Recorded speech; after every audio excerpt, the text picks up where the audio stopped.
अगर कोई candidate category 1 में जाता है तो लगभग उसका 13-14 लाख रुपीस के अराउंड एक्सपेंसेस आ जाएंगे कॉलेज प्लस हॉस्टल मिला के। अगर जो कैटेगरी 5 में जाएगा उसका तो मतलब बहुत ज्यादा पैसा खर्च। मैं हूं निखिल और आप देख रहे हैं करें किक जेई। तो आज की इस वीडियो में हम लोग बात करने वाले हैं VIT triple E entrance exam के बारे में, वीआईटी वेल्लोर के कैंपसेस के बारे में। आप ये भी कह सकते हो ऑल अबाउट वीआईटी वेल्लोर। तो वीआईटी वेल्लोर के कितने कैंपस हैं, कब एस्टैब्लिशमेंट हुआ है, उनमें से कौन सा बढ़िया है। वीआईटी की काउंसलिंग हम लोगों ने लास्ट ईयर भी की थी, सेकेंड लास्ट ईयर भी की, और उससे भी पहले हम लोग काउंसलिंग करते आ रहे हैं। पहले इसका जो एंट्रेंस एग्जाम हुआ करता था एक ऑफलाइन मोड में होता था, देन फिर ऑनलाइन शिफ्ट किया। ऑनलाइन के बाद में लास्ट टाइम जो हुआ था वो आई थिंक होम घर से एग्जाम हुआ था, है ना। लेकिन अभी जो हम वीआईटी ट्रिपल ई की बात कर रहे हैं, इसका एक एप्लीकेशन फॉर्म आ चुका है। जो भी लोग वीआईटी वेल्लोर में या उसके कैंपसेस में से एडमिशन लेना चाह रहे हैं वो लोग यहाँ के फॉर्म के लिए अप्लाई कर सकते हैं। सिंपली अगर हम बात करें कौन कौन से पॉइंट्स पे मेजरली हम डिस्कस करेंगे। पहला पॉइंट है वीआईटी वेल्लोर के कितने कैंपस एट ऑल, बहुत बेसिक चीज। उसके बाद में ब्रांचेस हर जगह अलग अलग है। जो वेल्लोर में होनी चाहिए वो चेन्नई में दे रखी है। लास्ट टाइम जब मैं काउंसलिंग कर रहा था तब मैंने ये चीज रियलाइज की। और कैटेगरी वाइज फीस स्ट्रक्चर है। नॉर्मली आप अगर इसकी वेबसाइट पे विजिट करोगे तो बोलेंगे 1,98,000 रुपीज पर ईयर का है। दूसरा चीज यार सिंगल मोड ऑफ एडमिशन है, जो कि वीआईटी वेल्लोर के एंट्रेंस एग्जाम के थ्रू होगा। आप एग्जाम दोगे, रिजल्ट आएगा, देन काउंसलिंग होगी।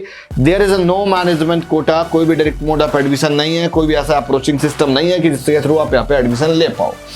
दूसरी चीज प्लेसमेंट्स के बारे में बात करेंगे। अब ये फीस स्ट्रक्चर जो है 1,98,000 से इंक्रीज होके 4,93,000 रुपीज पर ईयर तक वैरी करता है। बीच बीच में कैटेगरी वाइज हम आगे फीस स्ट्रक्चर बताएंगे, और इनके जो भी कैंपसेस हैं उसके बारे में कितनी प्लेसमेंट है, कैंपस का इंडिविजुअल प्लेसमेंट वो भी डिस्कस करेंगे। लास्ट ईयर एक रिव्यू किया हुआ था संदीप राज कैंडिडेट, आई थिंक अब वो सेकेंड ईयर में हो गया होगा, है ना। तो उसका एक लिंक मैंने डिस्क्रिप्शन पर दे रखा है, जाके देख लो। वीआईटी वेल्लोर के अंदर उस टाइम पे जब मैं उसका इंटरव्यू कंडक्ट कर रहा था तो उसने बताया कि सर ऑलमोस्ट 3,000 के आसपास सीट्स हैं सीएसई ब्रांच की।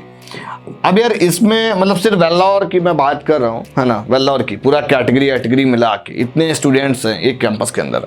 हाँ, एक यूनिवर्सिटी बहुत बढ़िया है, डाइवर्सिटी लेवल बहुत बढ़िया है, आपको बहुत अदर मतलब स्टेट से स्टूडेंट मिलेंगे मेजरली। कोई भी रिजर्वेशन सिस्टम नहीं है, मतलब बहुत अच्छा है, एक तरह का एक्सपोजर बहुत अच्छा मिलेगा आपको। इंटरनेशनल स्टूडेंट भी आपको मिल जाएंगे।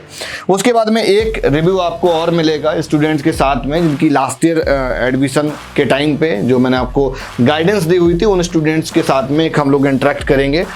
अभी के लिए फिलहाल इनके 3 कैंपस हैं। मेन कैंपस एक है वीआईटी वेल्लोर जो कि एक मेन कैंपस है, फिर वीआईटी चेन्नई, एक इसका एक ऑफ कैंपस है जो, हाँ एक चीज़ और, वीआईटी वेल्लोर जो है ये डीम्ड यूनिवर्सिटी है यार, है ना, डीम्ड है। और उसके बाद में जो भोपाल और ये दोनों है ये यूजीसी अप्रूव्ड है, ठीक है, बिकॉज इनको सिस्टर्स यूनिवर्सिटी बोलते हैं, तो ये यूजीसी अप्रूव्ड है बिकॉज इन दोनों का एक डॉक्यूमेंट्रियल प्रोसेस एकदम अलग अलग है।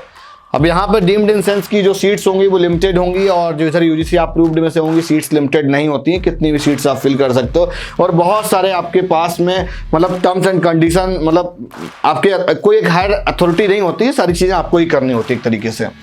हाँ, वीआईटी जो चेन्नई वाला है ऑफ कैंपस, अगर कोई स्टूडेंट यहाँ से करेगा तो उसको डिग्री यहाँ की मिलती है, बस ये है कि ऑफ कैंपस मेंशन होता है। अब आ जाते हैं कि year of establishment. VIT Vellore की अगर बात करें 1984 में एस्टैब्लिश्ड हुआ था। पहले के वेल्लोर इंजीनियरिंग कॉलेज हुआ करता था, फिर एक यूनिवर्सिटी बना, और देन फिर उन्होंने एक सेकेंड कैंपस ओपन किया वीआईटी चेन्नई के नाम से, जो कि 2010 में एस्टैब्लिश्ड हुआ था। वीआईटी और वीआईटी वेल्लोर की और एसआरएम की कहानी कुछ सेम है। उसके बाद में कैटेगरी वाइज जो फीस स्ट्रक्चर की मैं बात कर रहा था, कैटेगरी 1 में अगर किसी स्टूडेंट को सीट मिल जाती है, इन जनरल अगर हम बात करें, अगर आपको कट ऑफ वाली तो वीडियो हम अलग से बनाएंगे, लेकिन अगर आपको वेल्लोर के अंदर सीएस ब्रांच चाहिए या आईटी चाहिए तो आपको last year almost 6,000 rank 5,000 rank के अंदर चाहिए थी वेल्लोर के लिए। चेन्नई के लिए बात करें तो आई थिंक 8,000 तक या 9,000 तक मिल गया था। आईटी ब्रांच तक की मैं बात कर रहा हूँ, सीएस और आईटी कंबाइंड बात कर रहा हूँ, ठीक है। या उसके जो भी स्पेशलाइजेशन होंगे, सीएस के साथ में बहुत सारे स्पेशलाइजेशन भी अवेलेबल हैं यहाँ पे। अब इसकी अगर कैटेगरी 2 की फीस स्ट्रक्चर की बात करें 3,07,000 रुपीज़ है। कैटेगरी 3 में 4,05,000 रुपीज़ है। कैटेगरी 4 में 4,48,000 रुपीज पर ईयर है, पर ईयर। उसके बाद में कैटेगरी 5 में 4,93,000 रुपीज पर ईयर है। अगर हॉस्टल अगर आप ओवरऑल बात करोगे, हॉस्टल फीस है 1,20,000 रुपीज पर ईयर, ठीक है ना।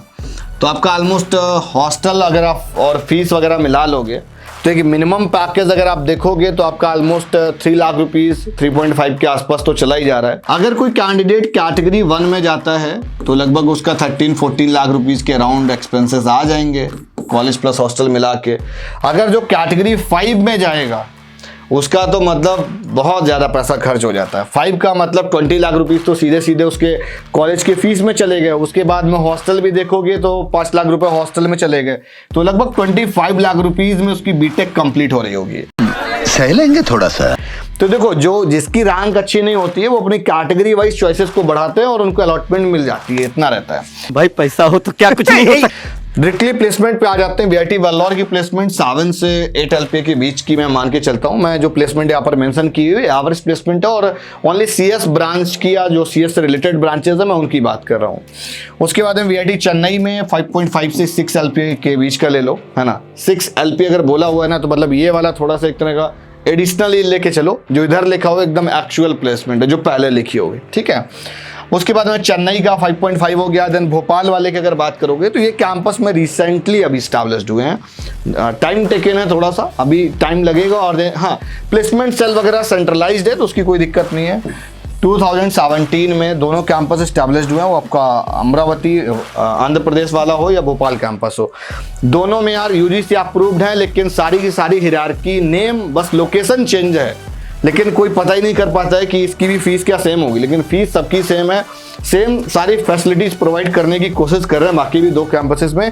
लेकिन प्लेसमेंट की अगर आप बात करोगे तो 4.5 से 5.5 के बीच की है, ठीक है। तो ये पूरा placement campus wise placement fee structure at all था। एक बार बस वीआईटी वेल्लोर की वेबसाइट पे आ जाते हैं। यहाँ से आप देख सकते हो कौन कौन सी ब्रांचेस कौन कौन से कैंपस में अवेलेबल हैं। इसका लिंक मैं आपको डिस्क्रिप्शन बॉक्स में दे दूंगा। दूसरी चीज़, अगर थोड़ा सा प्लेसमेंट में आ जाए तो प्लेसमेंट वीआईटी वेल्लोर का इस बार 8.19 दे रखा है ना। अब मैंने तो आपको बता दिया जो एक्चुअल है, बाकी भी अगर प्रीवियस सिनेरियो देखोगे तो 7 के आसपास है। तो अगर लास्ट 3 ईयर का देखोगे तो 6 से 7 के बीच में है ना। थोड़ा सा इधर देखोगे तो 8 LPA के आसपास चला गया, थोड़ा सा बड़ा हुआ है बस, ठीक है। तो वीडियो आज की यहीं तक। और इसी तरीके से वीआईटी वेल्लोर पे अगर आपको एक इंडिविजुअल वीडियो चाहिए, आपको वीआईटी वेल्लोर पे चाहिए, चेन्नई पे चाहिए, अमरावती पे चाहिए, भोपाल पे चाहिए, तो बहुत ही जल्द आपको स्टूडेंट के साथ डायरेक्टली इंटरेक्ट करके वीडियो लेकर आने वाला हूं। चैनल पर फर्स्ट टाइम आए हो तो जरूर सब्सक्राइब करेगा। इन केस अगर आपको फॉर्म फिलिंग में कोई भी प्रॉब्लम आ रही है, वो आपका वीआईटी का फॉर्म हो, बिटसेट का हो, जेई का फॉर्म हो, या आपका मणिपाल का फॉर्म हो, या कोई भी पैन इंडिया आपका जो टॉप इंजीनियरिंग एंट्रेंस एग्जाम है उस पर अगर आपको कुछ भी प्रॉब्लम आ रही है तो एकदम फ्री ऑफ कॉस्ट हमारी टीम आपको गाइड करती है। तो एक कॉन्टैक्ट नंबर डिस्क्रिप्शन पर दे रखा है, तो जाके डिस्कस कर सकते हो। या आपको फॉर्म फिलिंग में कंफ्यूजन हो रहा है कि कौन सा फॉर्म अप्लाई करें, सर इतने सारे फॉर्म है, इतनी फीस स्ट्रक्चर है, बड़ा कंफ्यूजन हो रहा है, कॉम्प्लिकेशन आ रहा है, तो पहले से ही अपनी चीजों में क्लैरिटी लेकर चलो।